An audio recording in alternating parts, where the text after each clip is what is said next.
In the headlines, candidates for the St. James North by-election wrapping up their campaigns on the eve of voting. Barbados Minister of Health and Wellness updates the World Health Organization at the 78th Assembly in Geneva. Police issue warrants for 2 suspects. And in sports, West Indies men and women get ready for opening ODIs against Ireland and England tomorrow. Broadcasting from our studios in the Pine St. Michael, this is CBC NewsNight, starting now.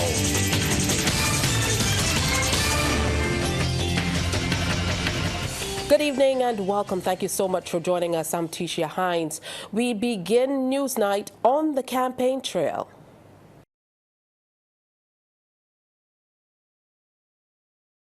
All eyes will be on the St. James North constituency tomorrow. Thousands of constituents will be headed to the polls, which will open at 6 a.m. to vote for a new member of parliament. Our Anesta Henry and cameraman Chris Wood were on the campaign trail today, catching up with the candidates as they engaged in their last-minute canvassing. In a matter of hours, St. James North constituents will be heading to the polls to vote for a new parliamentary representative. Today, the candidates were in the field making their last-minute appeals to constituents. The Barbados Labour Party's Chad Blackman says he is ready for the last lap. Today we're really just touching base with constituents, making sure everything is in order for tomorrow, reminding persons, of course, to get out and vote. But already for the morning, I'm receiving a number of calls from persons saying, Chad, best of luck tomorrow, God is with you, stay focused, and just bring it home.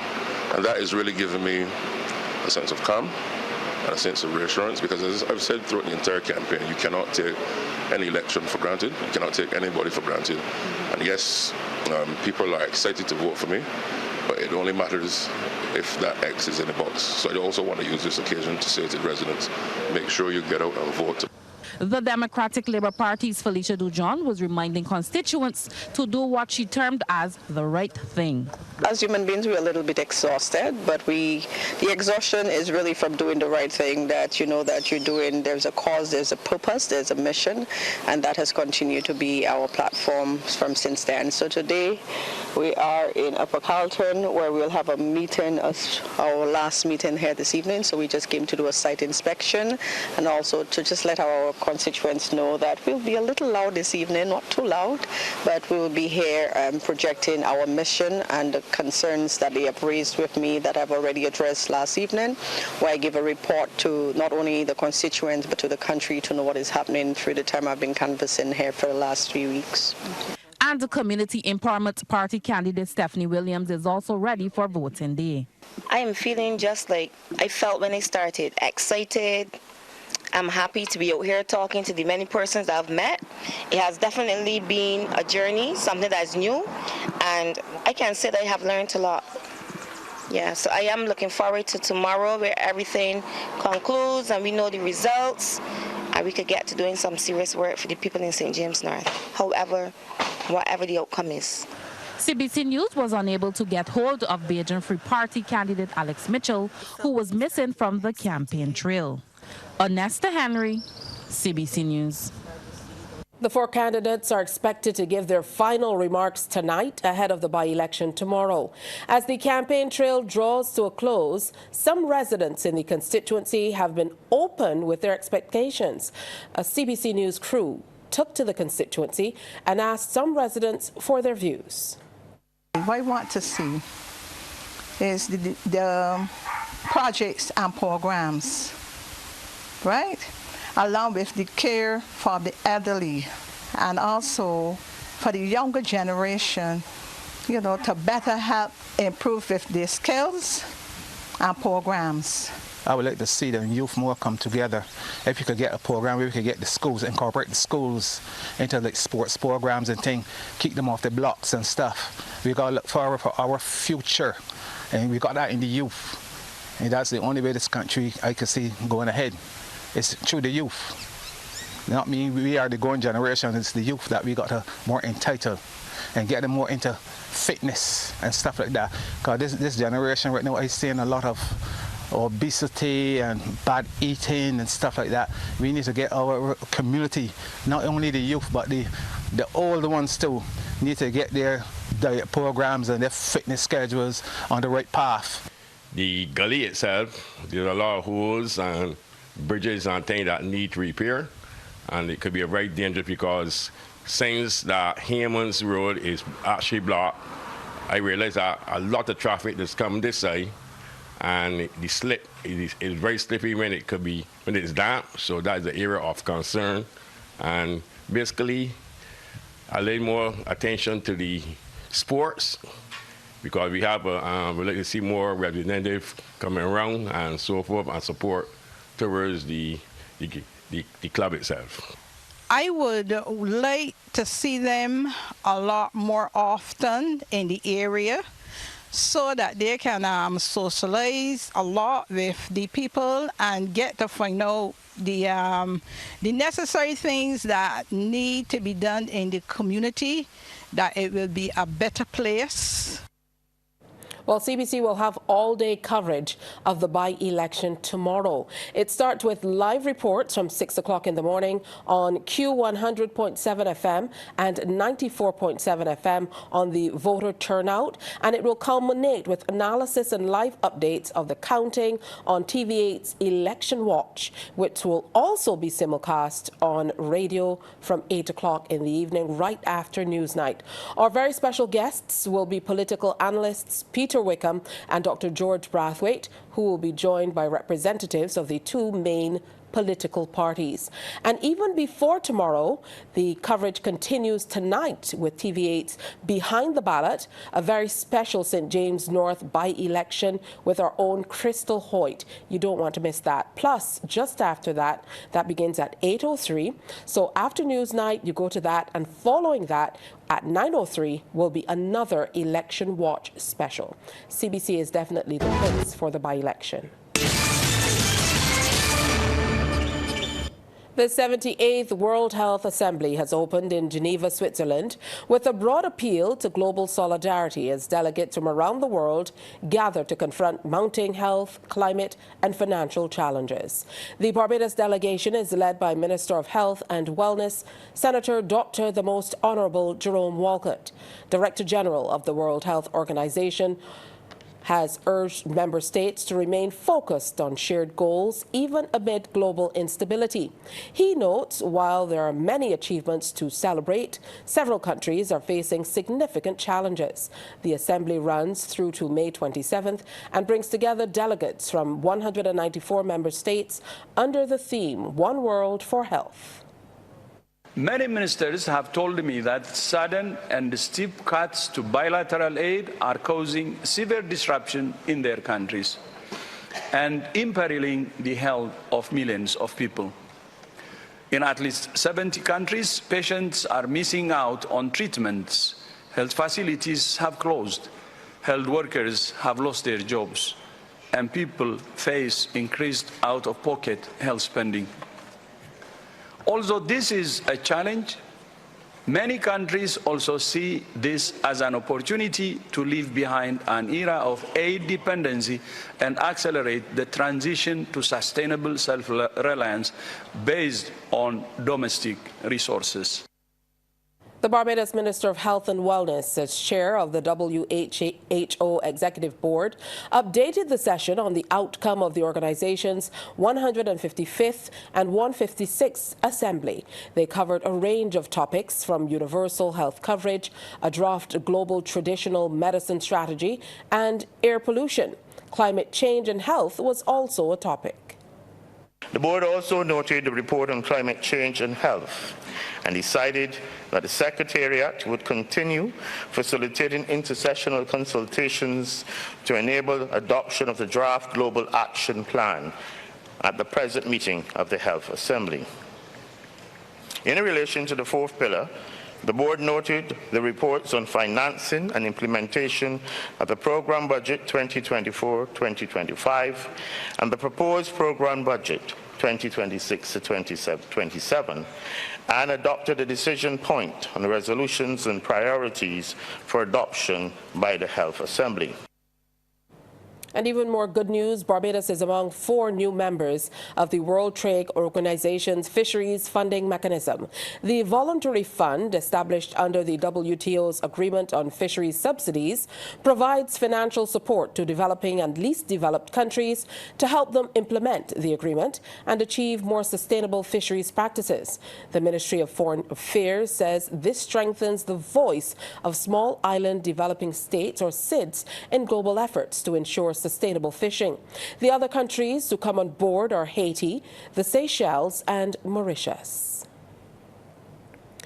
The Barbados Police Service is seeking the assistance of the public in locating Zachary Alexis Nathaniel Neal, 23 years old, who is wanted for questioning in connection with serious criminal matters. Neal, whose last known address is number 13 Redmonds Village, St. Thomas, is of brown complexion, medium build, with a large face, broad nose, small eyes, small ears and thick lips. Neal is advised that he can present himself to the Criminal Investigations Department at the CID, Central Police Station, Pinfold Street, St. Michael, accompanied by an attorney at law of his choice.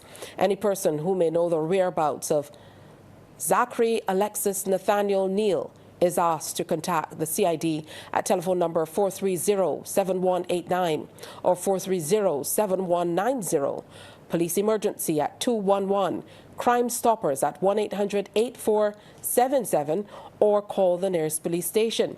Members of the public are also reminded that it is a serious offense to harbor or assist wanted persons, and any person caught committing this offense can be prosecuted. Meanwhile, the Barbados Police Service is also seeking your assistance in identifying and locating a person of interest. He is also wanted for questioning in connection with a serious criminal matter. Police say if you can identify this person in the video we are sharing with you, your information will be helpful to them. Anyone with information is asked to contact the CID at Oystons, Crime Stoppers, or police at 211. Members of the public are also reminded that it is a serious offense to harbor or assist wanted persons. We can't repeat this enough, and any person caught committing the offense can be prosecuted.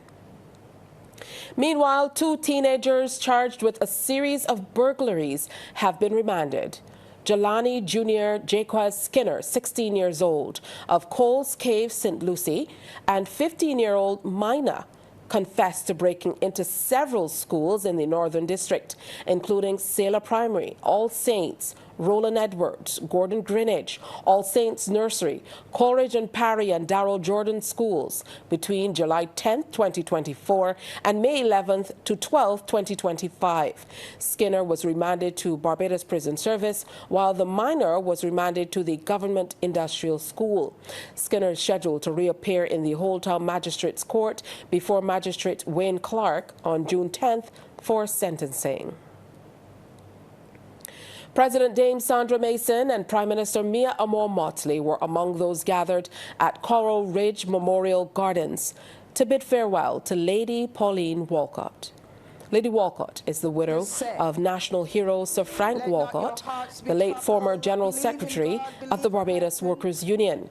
During the service, another former General Secretary of the BWU, Sir Roy Trotman, said Lady Walcott gave many years of service to Barbados and the BWU. He says she served as a dedicated secretary to the General Secretaries of that organization.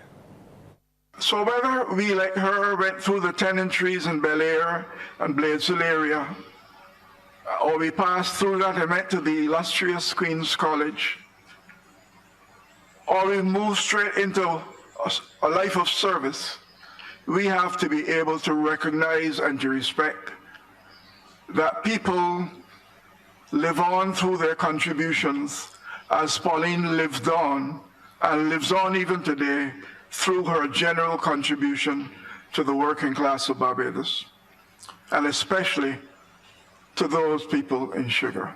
Sports Night, brought to you with the compliments of Great Health Works, agents for Omega XL.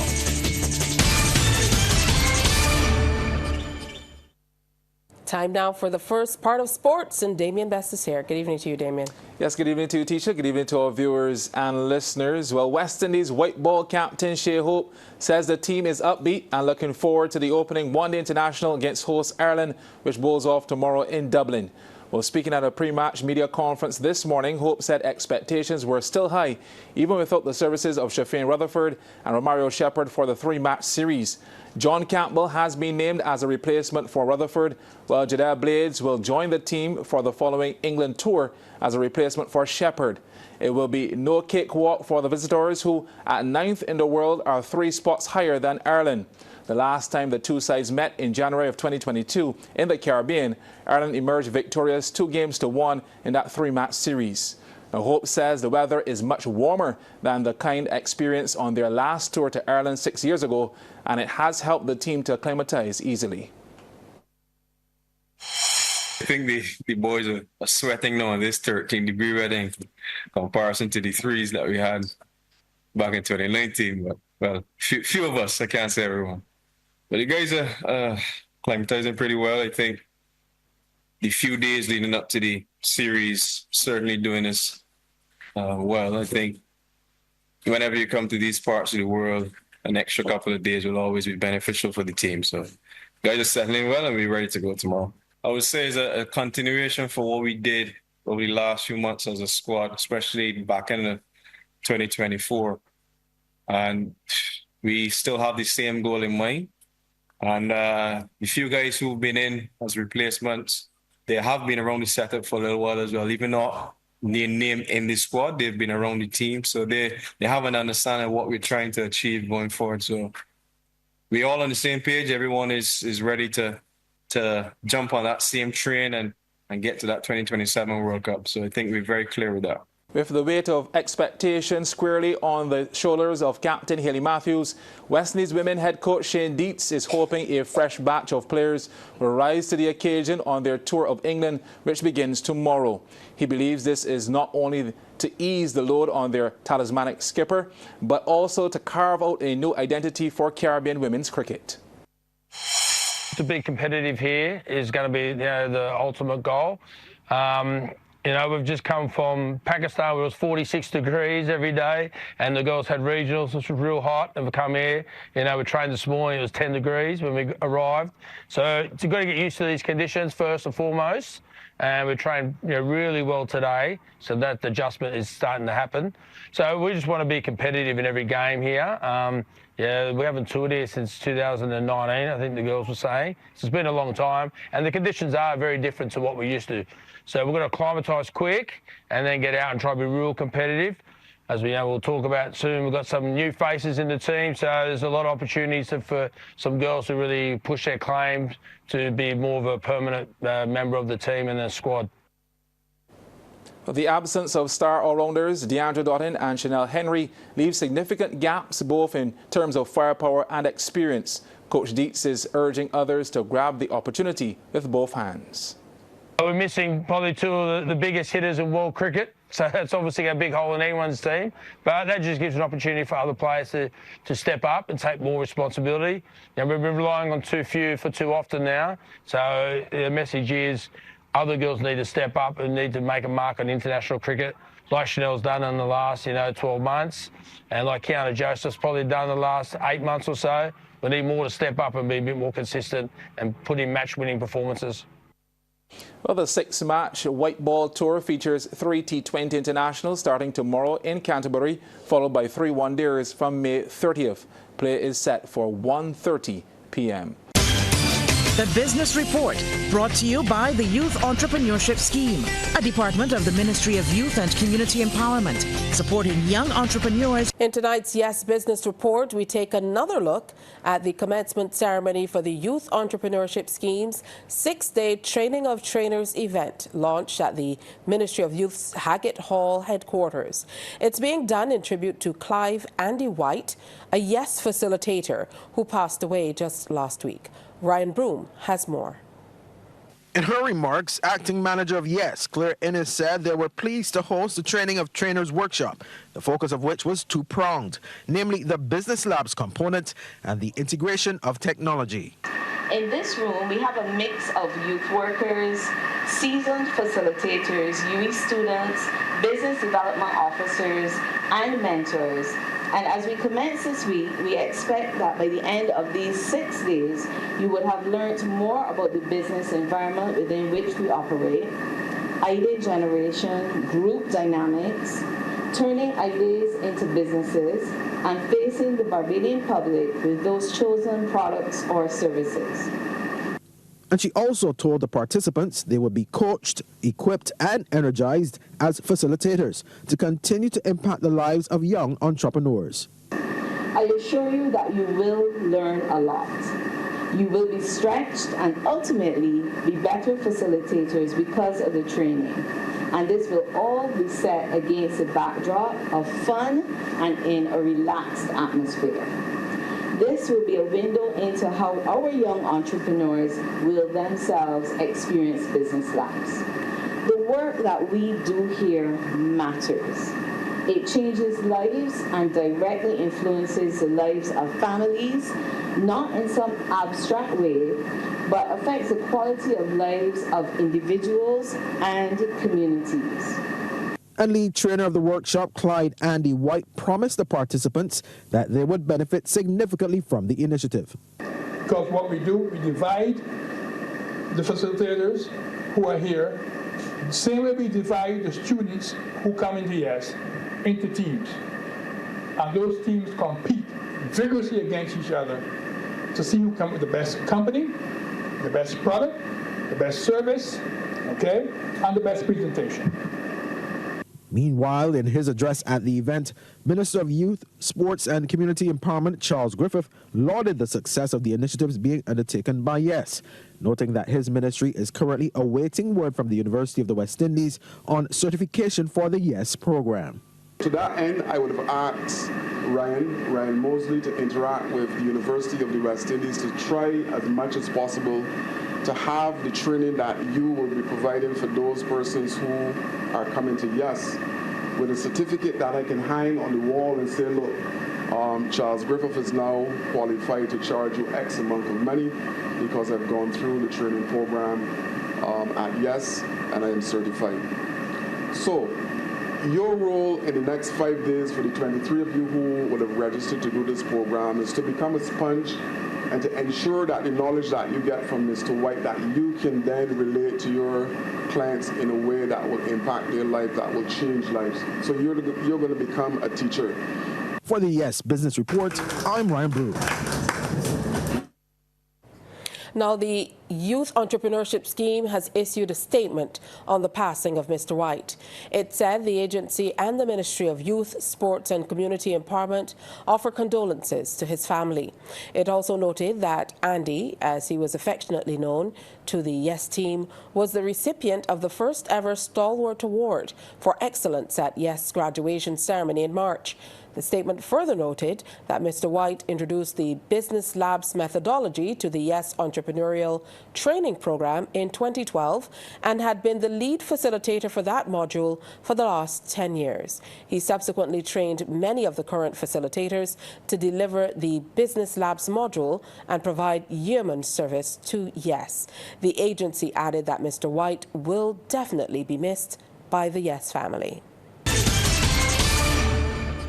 Another food survey will be conducted in the Caribbean soon. It is to collect data for the Caribbean Food Security and Livelihood Survey, which was first introduced in 2020 during the COVID-19 pandemic. It will collect data from respondents across the English and Dutch-speaking Caribbean.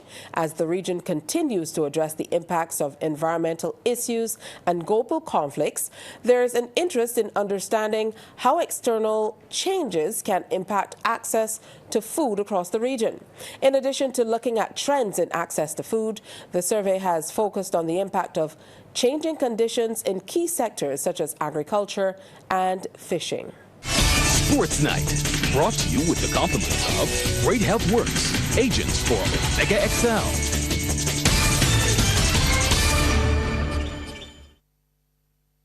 Well, welcome back to Damien for the second half of sports. Thanks so much, Tisha. Well, Arthur Smith Wildcats have started the defense of their Bico Primary School's football title on a winning note. CBC's Anne-Marie Burke takes a look at the matchup played at Briar Hall.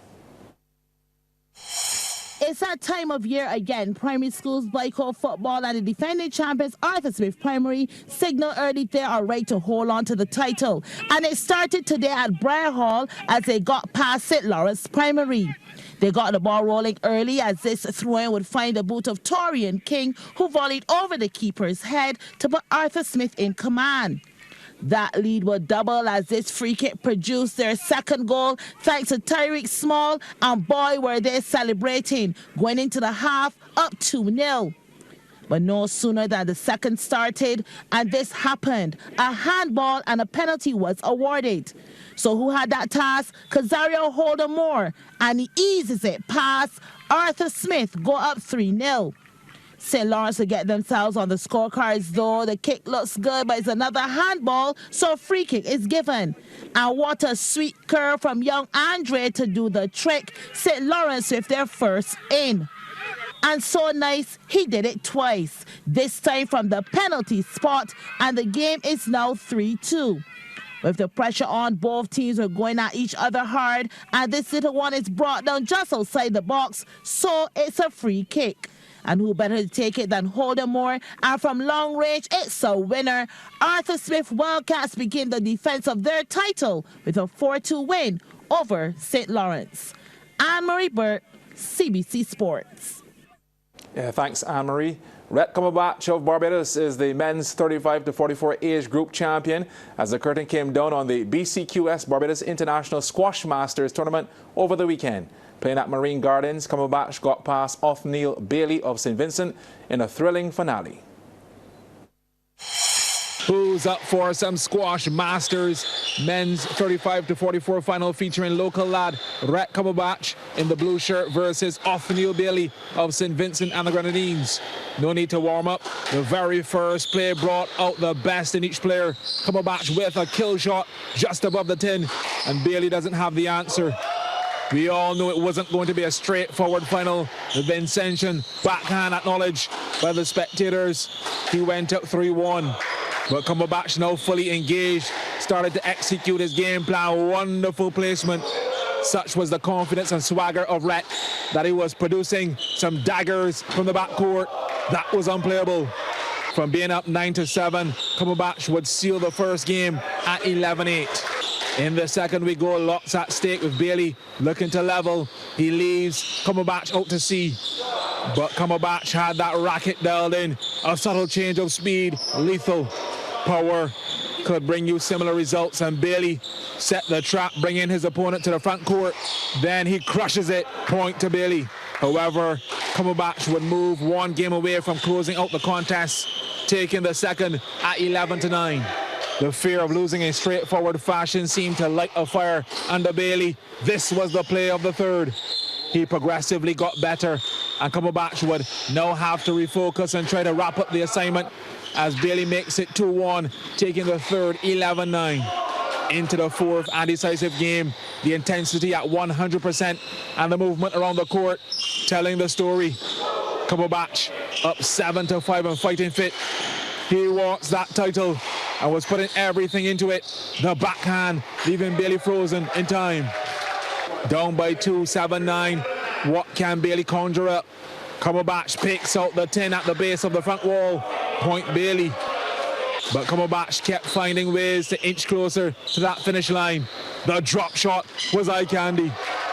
Sure enough, Rhett Cumberbatch was secure the victory, taking the fourth game in style. 11-8 and the match 3-1. Yeah, congratulations to him. That is it for Sports for tonight. Tisha, it's over to you. Hey, thank you so much, Damien. On behalf of the entire crew, thank you so much for viewing, and do enjoy the rest of your evening.